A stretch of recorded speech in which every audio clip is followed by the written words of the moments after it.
안녕하세요. 먼저 부딪혀보고 가장 확실한 길만 안내해드리는 황도금입니다. 오늘은 제가 아는 사건이 유튜브에 나와가지고 지켜보다가 몇 가지 다른 점이 있어가지고 그 부분을 수정해주고 싶어가지고 영상을 켜게 됐습니다. 오늘 사건은 대구 모텔 정화조 살인 사건입니다. 이거 되게 유명한 사건이어가지고 아시는 분들도 많고 유명하신 전직 경찰이신 분이 영상을 올려가지고 뜨더라고요, 저한테. 그래가지고 제가 다시 한번 그 영상을 보면서 다른 부분이 있어가지고 몇 개 수정을 해드리고 싶어가지고 영상을 켜게 됐어요. 이 사건이 워낙 유명해가지고 검색만 해도 나오는 사실들을 조금 바꿔놓은 게 있으셔가지고 제가 그 부분을 좀 짚어드리고 싶었습니다. 자, 사건 개요는 2007년 3월 11일 대구에서 모텔을 운영하는 중년 여성 A씨가 실종됩니다. A를 마지막으로 목격했던 A의 아들 B에 따르면 실종 당일 2007년 3월 11일 새벽 6시경 스포츠센터에 수영을 하러 외출한 뒤로 다시 돌아오지 않았다고 해요. 실종된 뒤로도 사망을 염두에 두고 수사와 수색을 했으나 성과가 없었습니다. 그러던 중 실종으로부터 4년이 지난 2011년 3월 11일 A의 시신이 A가 운영하는 모텔의 4번 정화조에서 발견됩니다. 이미 실아파와 백골화가 진행된 상태였어요. 부검 결과 사인은 둔기로 머리를 3회 이상 가격당한 두부 외상이었습니다. 여기에는 A의 언니의 꿈에 A가 나타났는데 물에 흠뻑 젖은 상태로 퉁퉁 불어있는 모습이었다고 해요. 이에 A의 언니는 형사들에게 모텔 주변 저수지와 정화조를 조사해보라고 했으나 A는 그때 발견되지 않았어요. A의 언니는 무속인이에요. 당시 A의 언니는 형사들에게 저수지의 물을 퍼올릴 것까지 요구했으나 이는 받아들여지지 않았다는 썰도 전해집니다. 시신이 발견되고 수사기관의 수사 결과 가장 강력한 용의자로 의심을 받은 것은 A의 아들인 B입니다. 다음은 검찰의 공소장에 있는 아들 B가 범인이라는 정황입니다. A의 그랜저 차량이 A가 항상 다니던 스포츠센터 주차장에 발견되었다. 그러나 주차된 상태가 평소 A가 주차하던 위치가 아닌 낯선 위치에서 평소 주차 방향과 반대 방향으로 주차가 돼 있었다. 운전석의 좌석, 세팅 상태가 A의 체형과 맞지 않는 상태였다. 차량 안에서는 A의 수영 가방과 지갑이 발견되었다. 마지막으로 확인된 A의 행적은 실종 당일 새벽 6시경에 스포츠센터에 수영을 하러 갔다는 아들 B의 목격 진술이다. 그런데 평상시에 A는 아침 7시 이전에 스포츠센터에 간 적이 없었고 모텔에서 A가 다니는 스포츠센터로 가는 길에 위치한 대구 북구경찰서 읍내 초소에 차량 판독 시스템에 A의 승용차가 통과한 내역이 없었고 스포츠센터에도 A의 출입 기록은 없었다. A의 시신의 복장은 A가 모텔 접수실에 있을 때 입었던 분홍색 바지였다. 평상시 A는 이런 복장으로 수영을 다닌 적은 없는 것으로 알려졌다. A의 시신은 머리 부분이 비닐봉지로 쌓인 상태에서 넥타이로 묶여 있었는데 검찰은 이 넥타이가 아들 B 것이라고 봤고 비닐봉지도 이 모텔의 시트 커버를 담을 때 쓰는 것이라고 했다. 당시 A가 운영하는 모텔은 좌측에는 논밭, 우측에는 도로를 높은 담을 끼고 있어서 여기에 모텔 입구 통로에 원적외선 카메라가 설치되어 있어 접수실에서 모텔에 드나드는 차량과 사람을 확인할 수 있는 상황이었기 때문에 제3자의 범행은 생각하기 어려웠다. B는 2006년경 A의 만류에도 불구하고 중국에서 사업을 했다가 실패한 뒤 귀국하여 이후는 별다른 직업 없이 모텔 운영을 도우며 생활하고 있었다. 거기다 B가 결혼을 생각하고 있던 여자친구가 있었는데 별다른 직업이 없는 B가 결혼하려는데 A가 못마땅해 했으며 몇 번 A 몰래 A 신용카드로 현금 서비스 등을 받아 데이트 비용으로 쓰기도 했다. 검찰은 이 갈등이 살인의 동기라고 봤다. 그렇게 검찰은 아들 B를 존속살해와 사체유기죄로 기소한다. 1심 재판부는 피고인 B에 대해 무죄를 선고한다. 피고인의 여동생이자 피해자의 딸 C, 남자 B에게 여동생이 있는 거예요. 1남 1녀인 거죠. 피해자 딸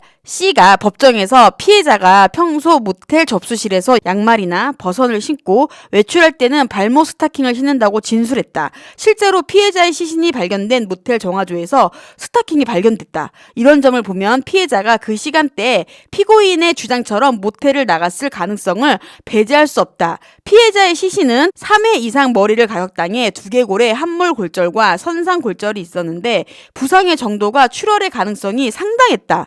그러나 수사 과정에서 모텔 102호와 검찰이 추정하는 범행 현장인 접수실에서 혈흔이 발견되지 않았다. 검찰이 추정하는 범행일인 2007년 3월 10일은 토요일이어서 모텔에 손님이 많았고 주말의 경우 모텔에 25개의 방 중 20여 개의 방이 나가는데 모텔 특성상 출입하는 손님이 나가고 들어오는 시간이 예측하기 어렵다는 점을 더해보면 해당 정화조의 맨홀이 32kg에 손을 집어넣는 틈이 없어 도구를 써야 하는 점 등을 보면 출입이 자유로운 손님들이 있는 상황에 모텔 진입로에 있는 정화조 맨홀을 열고 정화조 안에 시신을 유기했다고 보기 어렵다. 피해자의 두개골을 감싼 비닐봉지는 41cm 곱하기 113cm 크기이고 모텔의 비닐봉지 크기는 45cm 곱하기 108cm인데 질량분석법에 의한 탄소 안정동 위원 소비가 동일하고 같은 폴리에틸렌 수지이지만 두개골을 감싼 비닐봉지가 모텔의 봉지보다 길이는 길면서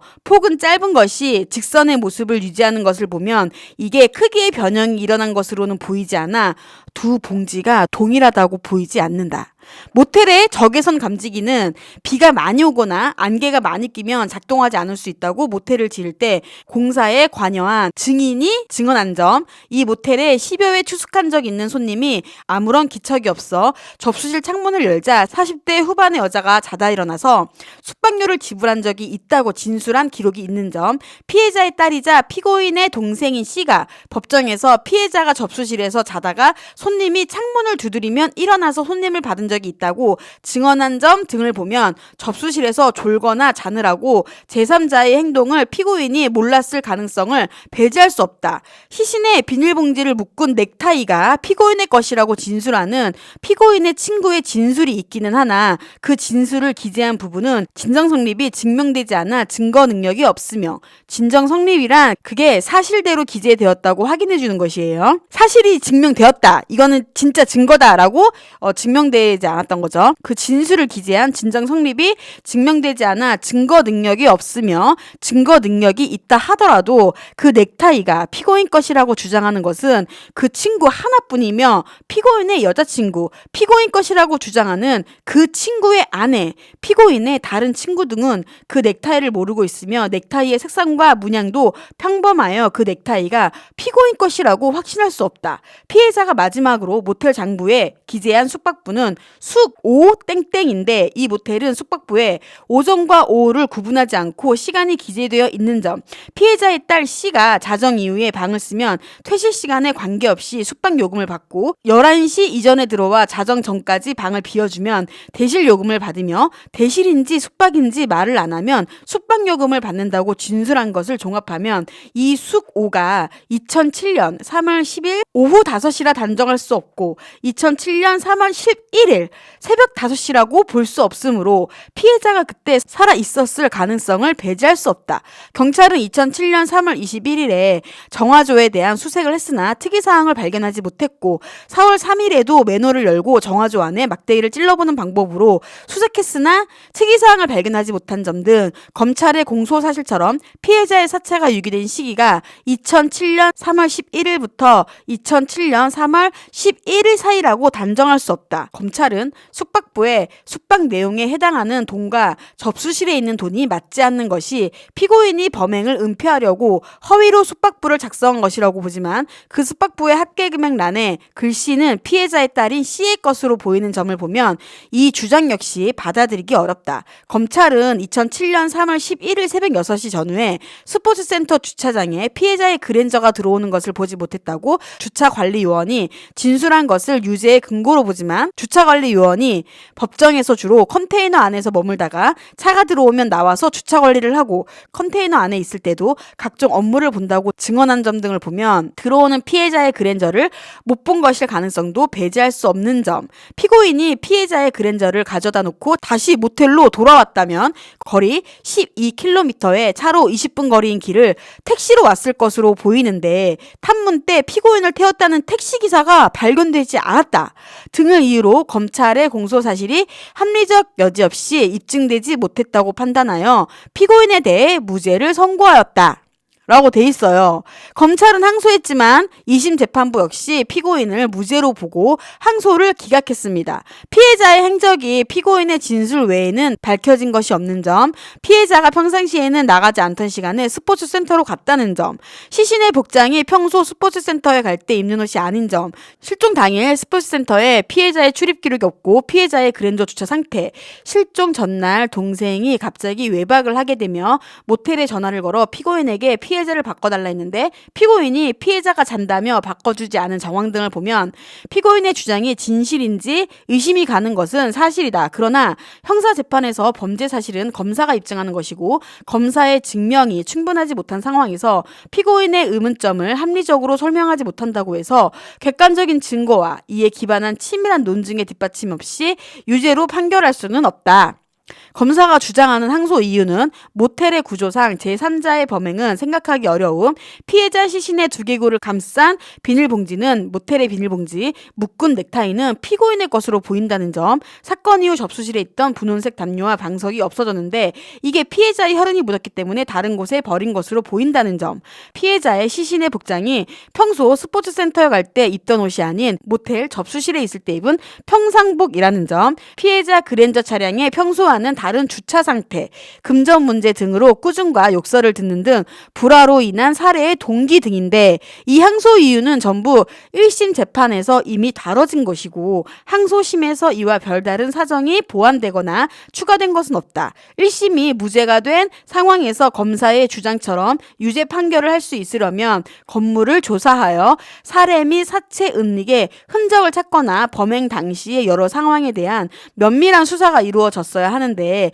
그런 사정은 보이지 않는다. 정화조 역시 정화조 안을 찔러보는 정도에 그쳐 과연 그 당시 시신이 정화조 안에 있었는데도 부실한 수사로 발견을 못한 것인지 아니면 그 시기 이후에 시신이 정화조에 은닉한 것인지조차 확인되지 않는다. 그런 이유로 공소 사실에 대한 검찰의 입증이 여전히 부족하다고 판단하여 검찰의 항소를 기각, 무죄 판결을 유지하였습니다. 이게 되게 유명한 사건이에요. 되게 유명한 사건. 근데 이제 제가 본 영상에서는 아들을 집중적으로 의심하고 아들이 맞는데 정황 증거는 가득하나 입증 증거가 부족해가지고 안타깝게 묻혀진 사건이라고 의견을 내셨어요. 근데 저는 전적으로 반대예요. 이런 공소 사실과 이런 재판 기록을 보면 아들은 범인이 아닌 것으로 봐요. 그리고 다른 자료에서도 나온 거를 보면 아들 B씨가 실종 당일 오전 6시쯤 어머니가 분홍색 바지를 입은 채 수영하러 간다, 접수실 좀 봐라 이렇게 얘기를 하고 돌아오지 않았대요. 이게 마지막으로 A씨를 본 사람이 아무도 없잖아요. 근데 저는 처음부터 끝까지 양씨를 의심했거든요. 왜냐면 아들이 정화조 상황을 알았을까? 그리고 정화조는 계속 청소를 했대요. 아들이 범인이라는 그 정황은 모텔한 정화조에서 시신이 나왔는데 제3자의 침입이 어려우니까 그냥 아들이다라고 했는데 아들이 마지막으로 본 어머니를 본 게 6시라고 했잖아요. 수영장은 7시인데 그리고 한 10분이면 간다고 하잖아, 그 수영장을. 그러니까 그 시간에 누굴 만나지 않았을까? 라고 의심을 하거든요, 저는. 근데 그 누구를 만났으면 누구를 만났겠어? 내연남 양씨지. 제가 1년 전에 올린 영상에서 보면은 양씨가 어머니가 실종된 날 새벽 6시 44분에 전화를 해요. 모텔에 아들한테. 어머니 있냐고. 그러니까 이제 아들이 어머니 수영장 가셨어요 하고 전화를 끊거든요. 그러니까 이게 나는 이게 되게 의심스러운 거야. 왜 아들이 실종된 날 6시 44분에 내연남이 아니라면? 아들도 내연남이라고 지목을 했어요, 양씨를. 근데 내연남이 아니라면 새벽 6시 44분에 전화를 왜 했어? 그리고 더 이상한 건 전화를 한 다음에 핸드폰으로도 전화를 한 번 더 해요. 그 다음에 안 받잖아. A씨의 핸드폰을 딸이 갖고 있었어요. 그래서 전화를 안 받아. 그러니까 그 다음엔 전화를 안 해, 아예. 실종된 걸 아는 것처럼 전화를 아예 안 해요. 부재중 전화를 2번이나 했잖아. 그러고 전화를 안 해요, 아예. 그리고 스킨스쿠버를 타러 간다는 알리바이가 증명됐다고 하지만 숙 5라고 돼 있잖아, 숙박에. 이게 새벽 5시인지 오후 5시인지 모르잖아요. 그러니까 결국은 이게 하루 차이가 생겨요. 이날 죽었는지 몰라. 2007년 3월 10일 오후 5시가 A씨가 마지막으로 그 숙박계에다 쓴 건지 2007년 3월 11일 새벽 5시가 A씨가 마지막으로 쓴 건지는 모른단 말이에요. 그러니까 이 양씨가 스킨스쿠버를 하러 갔다는 그 날짜도 하루에 오차가 생기는 거야. 범행을 저지르고 알리바이를 위해서 떠났다고 해도 되는 거지. 그러니까 루미놀 검사를 했는데 102호실과 접수실에서 안 나왔다고 하잖아요. 근데 양 씨의 차 안에서도 검사를 해봤어야 된다고 생각하거든요. 저는 양씨의 차 안에서도 루미널 검사를 했어가지고 안 나왔어야지만 양씨가 범행에서 완전히 벗어난다고 생각을 해요. 엄마가 6시에 분홍색 바지를 입고 수영장을 간다고 하고 나갔어. 그러고서는 어딜 갔을까? 양씨 차 안으로 양씨를 만나러 갔겠지. 그리고 양씨랑 다툼이 있었겠죠. 사이가 소원해졌으니까. 양씨는 유부남이에요. 엄마 가게 근처에서 편의점을 운영하면서 유부남. 근데 이제 양씨랑 다툼이 있으니까 양씨가 어머니를 3회 가격하고 죽였어. 죽인 다음에 어디다가 시체를 놔둘 거야. 집에 가야 되는데. 그 공사할 때부터 양씨가 참여를 해가지고 정화조 구조도 잘 알아요. 정화조에다 숨긴 다음에 집에 가가지고 가족들을 다 깨워가지고 스킨스쿠버 첨단실을 간 거지. 그러니까 이제 아들은 마지막으로 분홍색 바지를 봤다고 하는 게, 엄마는 양씨를 만난 다음에 뭐 옷을 갈아입으려고 했던지 아니면 양씨랑 같이 있으려고 했을 수도 있죠. 아들한테 수영장 간다고 양씨랑 데이트를 할 생각이었을 수도 있죠. 충분히 그럴 가능성이 있는 거지. 그러니까 양씨를 조사하지 않은 게, 초동수사가 제일 안 좋았던 게, 처음부터 아들을 범인으로 생각을 했으니까, 이 모텔 안에서 있었던 거니까 여기에서는 아들밖에 범인일 수밖에 없다, 이렇게 단정을 해놓고 수사를 했으니까 이렇게 된 것 같아요.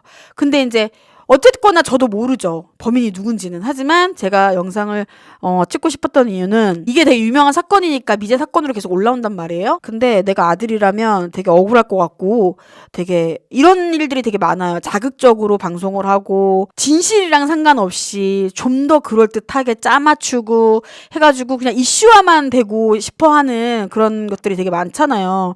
그래서 되게 유명한 그 채널인데, 미제 사건을 다루면서 이 사건을 다뤘는데, 아들이라는 정황 증거에 비닐봉지랑 아들 넥타이를 지목하셨는데, 비닐봉지는 같은 게 아니라는 게 이미 크기가 달라요.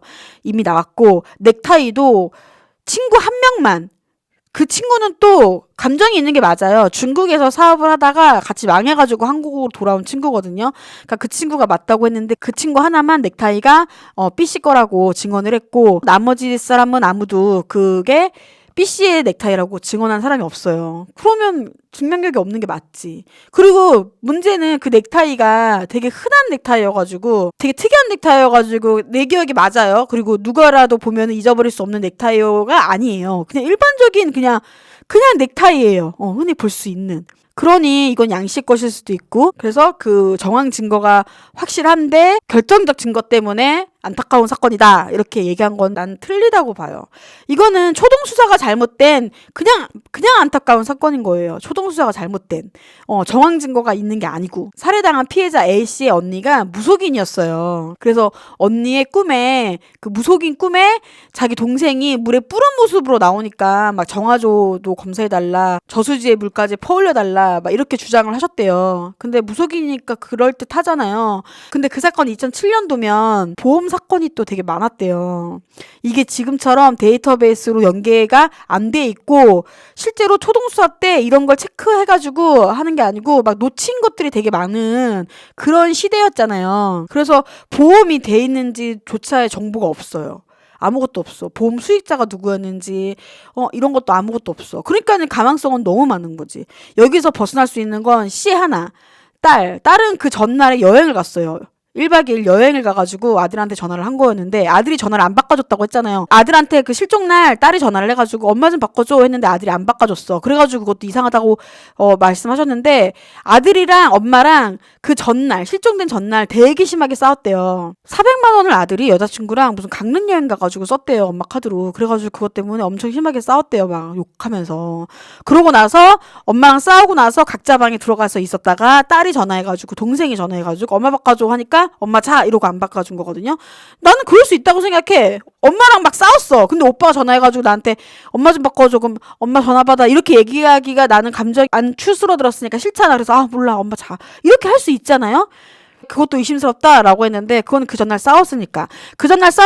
이게 살해의 동기다? 그럼 왜 이렇게 허술했을까? 정화조에 숨기고, 정화조에는 계속 청소를 했다는데. 그 이후로도 정화조에 청소를 계속했어요. 그리고 보면 그 아들이 중국에서 사업을 하고 넘어와가지고 모텔 일을 한 건 1년밖에 안 되고, 정화조에 대해 알 수가 없어. 1번, 2번, 3번은 청소를 하고, 뭐 가가지고 뭐 청소를 하고, 누가 가서 그걸 맨날 보고 있어? 인부 와가지고 청소하러 왔어요, 그럼 네 하는 거지. 근데 그걸 청소를 계속했대요. 내가 만약에 엄마 시체를 정화조에 숨겨서 4번에 근데 정화조 청소하러 와. 그럼 4번을 열어보면 어떡하지? 이렇게 지금 무슨 차례예요? 몇 번 차례예요? 안 물어볼까? 안 확인할까? 안 불안할까? 아들이 아니지. 정화조에서 발견됐으니까. 청소를 계속 했대는데. 그러니까 아들은 범인이 아니에요. 유력한 용의자는 양 씨나 언니지. 아무리 무속인이라도 물에 풀어가지고 막 보험을 찾아봤어야 돼. 보험을. 그리고 양 씨의 차를 루미노를 했어야 돼. 저는 진짜 이게 초동수사가 진짜 중요해요, 여러분. 어떤 사건을 발견했을 때 진짜 초동수사가 진짜 중요해요. 저도 사건을 한번 고소도 해보고 사건을 해봤잖아요. 근데 제가 초동수사가 없었으면은 제 사건도 완전히 망그라졌을 그런 사건이었거든요. 근데 제가 초동수사를 해가지고 다 잡아내가지고 제가 이긴 거예요. 근데 여러분, 우리가 이게 법정을 한번 가보면 이런 생각이 안 들어. 와, 정말 누가 봐도 합리적인 의심 없이 아닌데? 이럴 수도 있는데? 이런 생각이 없어야 돼. 한 사람을 전과자로 만들려면. 문제는 초동수사고 문제는 검사들이 이를 게을리해.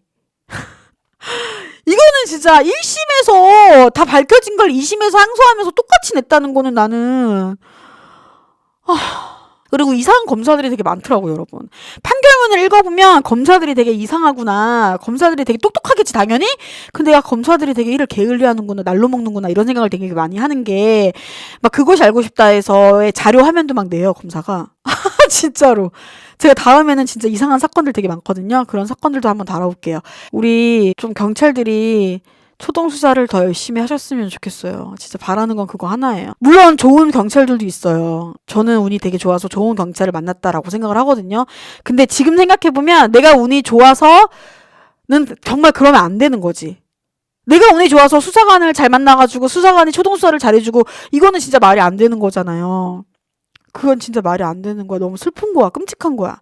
그냥 초동수사를 열심히 해주는 그런 사명감을 가진 수사관들이 났으면 좋겠고 많을 거예요. 예.